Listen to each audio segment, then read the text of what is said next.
আভ্যন্তরীণ যুদ্ধে লিপ্ত মিয়ানমারের রাখাইনে মানবিক সাহায্য পৌঁছানোর জন্য বাংলাদেশকে করিডোর হিসাবে ব্যবহারের অনুমতি দেওয়ার ব্যাপারে অন্তর্বর্তীকালীন সরকার নাকি নীতিগতভাবে সিদ্ধান্ত নিয়েছে।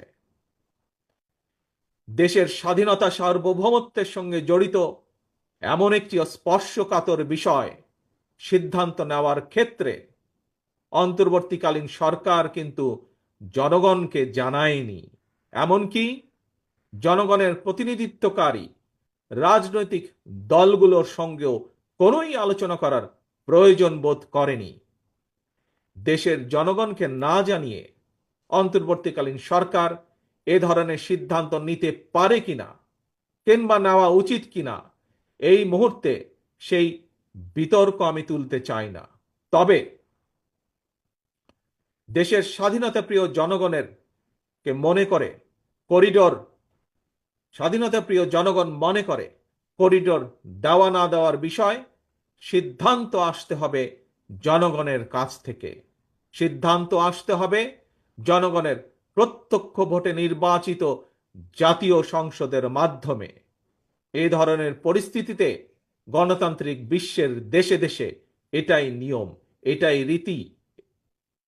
আমাদের বক্তব্য স্পষ্ট, বিদেশিদের স্বার্থ রক্ষার স্বার্থে নয়, অন্তর্বর্তীকালীন সরকারকে সবার আগে দেশের জনগণের স্বার্থ নিশ্চিত করতে হবে। কারণ মিয়ানমার, ভারত, পাকিস্তান কিংবা অন্য কোনো দেশ নয়, সবার আগে বাংলাদেশ। এটিই হতে হবে আমাদের, এটিই হতে হবে আমাদের একমাত্র লক্ষ্য।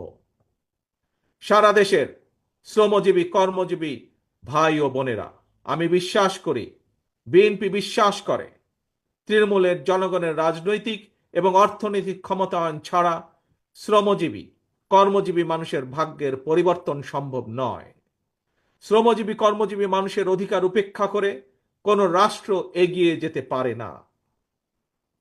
শ্রমজীবী কর্মজীবী মানুষের শ্রম, ঘাম, মেধার উপর নির্ভর করে একটি দেশের উন্নয়ন এবং অর্থনীতির শক্তিশালী ভিত্তি রচিত হয়।